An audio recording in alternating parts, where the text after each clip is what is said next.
एक बार सत्संग में पीछे सुनाया था, देवर्षि नारद जी बड़े लीला बिहारी हैं। वो हर लीला भगवान की नाम महिमा, गुण महिमा, शरणागति की महिमा पुष्ट करने के लिए ही प्रकट करते हैं। वो भगवान का साक्षात स्वरूप है। प्रताप रुद्र ऐसा उस राजा का शायद नाम था। वो बड़ा प्रतापी चक्रवर्ती सम्राट पद पर भगवान रघुनाथ जी विराजमान थे। श्री राम जी, बड़े बड़े ब्रह्म ऋषि सब विराजमान, सभा लगी हुई थी।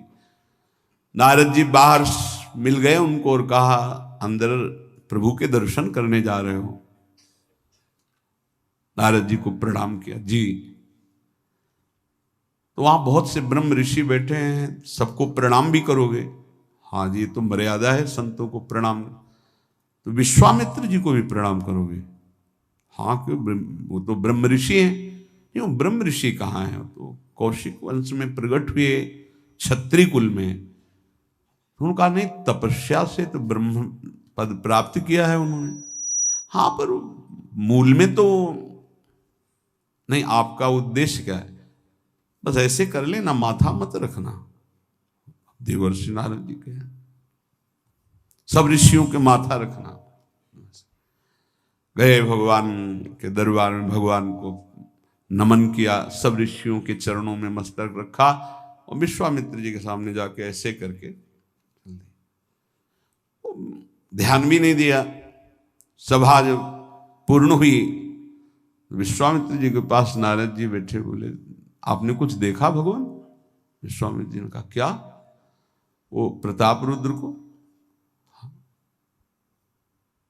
नहीं, क्या बात क्या? सबको तो माथा रख के प्रणाम किया, आपको ऐसे किया, आपने देखा नहीं? वाह, हाँ ऐसे तो किया, ये तो देखा, हमारा ध्यान नहीं गया, इस पर कोई विशेष बात है? बोले, हाँ, वो कह रहे थे कि मूल में तो क्षत्रिय ही है ना, ब्रह्म ऋषि तो बाद में तपस्या से, उसकी इतनी हिम्मत, मतलब एकदम अग्नि प्रज्वलित कर दी। हमारा दंड तो मिलना ही चाहिए। देवर्षिनाथ, आप जैसे ब्रह्म ऋषि के साथ ऐसा उसको उधर सिखाया था और इधर ऐसे आवेश में खड़े हुए कहा, रघुनाथ, आपके दरबार में हमारा अपमान हुआ। भगवान, आपका अपमान कौन? प्रताप। वो जब चले गए, आपका आदेश क्या है? शाम तक उसका मस्तक हमारे चरणों में होना चाहिए। तो उनका प्रभु आपके सामने सत्य वचन कहता हूं, अगर सूर्यास्त होते होते मैं उसका मस्तक आपके चरणों में न डाल दूं, मैं रघुवंशी नहीं। आप शांत होइए। नारद जी ने बात पक्की। गए, अब वो आराम से अपने राज महल में सब बोले, खा ले, मारा जाएगा शाम तक। अभी भगवान ने संकल्प कर लिया कि शाम तक तुम्हारा गला काट के विश्वामित्र जी के होगा, महाराज आपने हमको फंसा दिया, हम तो साष्टांग लौट जाते। आप पहले तो कहा था कि केवल हाथ जोड़ देना। बोले, हम ये थोड़ी समझते थे समस्या फंस जाएगी, अब तो समस्या फंस गई। प्रभु अब बचे, बचाए, कैसे बचे? रघुनाथ जी ने कहा, मैं रघुवंशी नहीं, यदि उनके सत्य वचन होते हैं, भगवान कभी मिथ्या वचन नहीं बोल, मारे जाओगे। प्रभु बचा लो।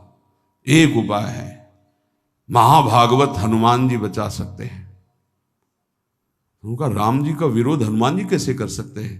बोले, अब जो कह रहे हैं तो हमारी पहुंच तो है नहीं कि हनुमान जी से हम संभाषण कर सके इस विषय में। बोले, हनुमान जी को अगर कोई आज्ञा कर सकता है राम जी के अलावा, तो माता अंजनी कर सकती है। चलो हम तुम्हें मिलाते हैं। अंजनी माता जी से मिला, साष्टांग दंडवत रोते हुए, मां रक्षा करो, बड़ी करुणा में। कहा कि बताओ क्या तुम्हें समस्या है? बोले, मां त्रिभुवन में केवल आप ही जो हमारी रक्षा कर सकती हो। बोलो, एक राजा है जो मुझे मारना चाहता है, आप बचा सकते हो मुझे? राजा मारना चाहता है? मेरा पुत्र महाबली महाभागवत हनुमान है, मैं आज्ञा करूंगी कभी मेरी आज्ञा को उल्लंघन नहीं करेगा। जाओ, मैं तुम्हारी रक्षा का व्रत लेती हूं। नारद जी मन में सोचे, काम बन गया, हमारा काम बन गया, क्योंकि अब प्रकाश होगा भगवान के नाम का। हनुमान जी महाराज आए, बेटा आज्ञा कीजिए मां, मैंने इसकी रक्षा का व्रत लिया है। अभी तक ही नहीं पूछा था राजा कौन है मारने वाला, और मैंने कह दिया है ऐसा ऐसा। मां आपकी आज्ञा सिरोधार, त्रिभुवन में कोई ऐसा पैदा ही नहीं हुआ कि मेरी मां रक्षा का व्रत ले और उसे वो मार दे। कौन राजा है? तो हाथ जोड़कर कहा कि भगवान श्री राम। हनुमान जी एकदम सन्न रह गए, ये क्या स्वामी से ही कहा, मां आपने कौन सा व्रत ले लिया रक्षा का? मेरे प्रभु के खिलाफ मैं कैसे हो सकता हूं? मां ने कहा, हमने तो वचन दे दिया।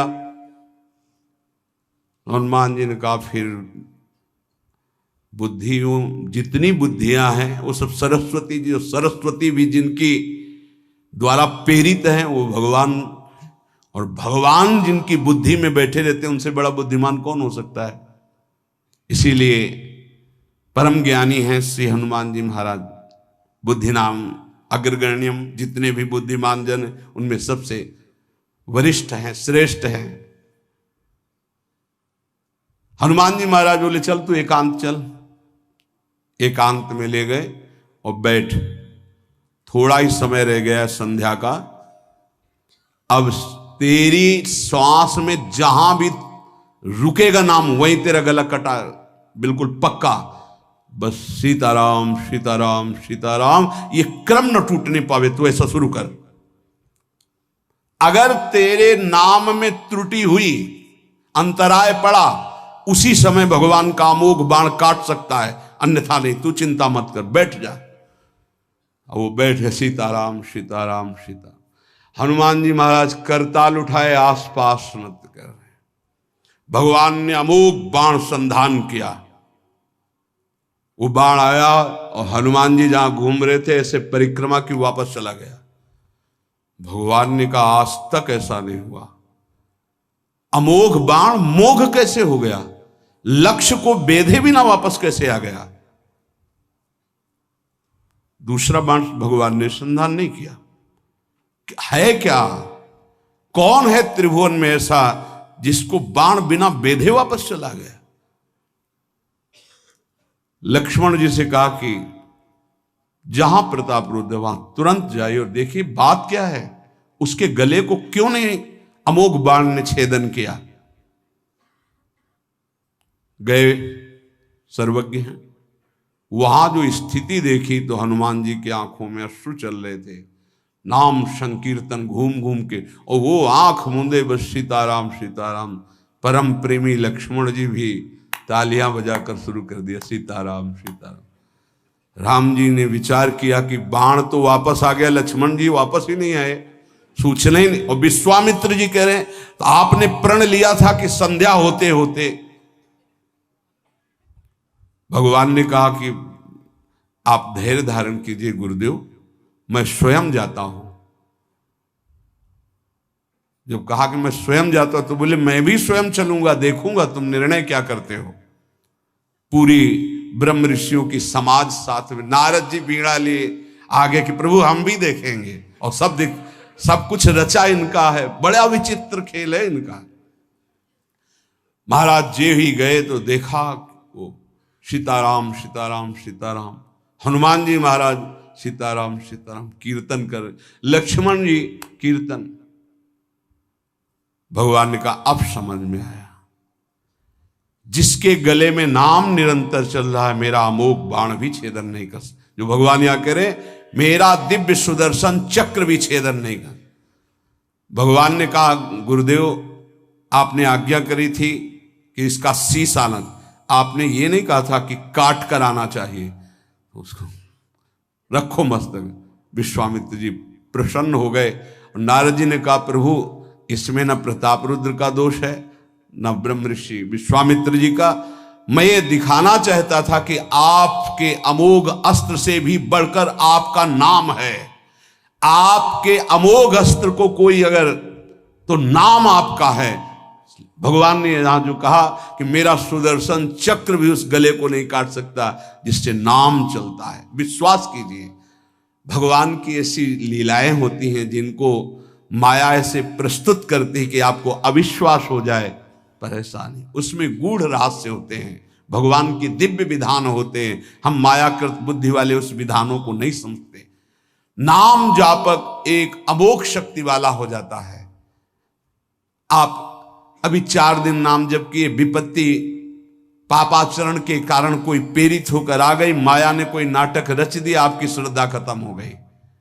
अरे युद्ध है, कभी विपक्ष से भी बाण आकर शरीर को घायल करता है तो सूरवीर पीठ दिखा के थोड़ी भागता है। ऐसे ही भजन के मार्ग में उतरा जाता है, चाहे जितनी विपत्तियां आए। अब नाम नहीं छूटेगा तो विपत्तियों का कोई प्रभाव आप पर नहीं पड़ेगा। हरि स्मृति सर्व विपदि विमोक्षण।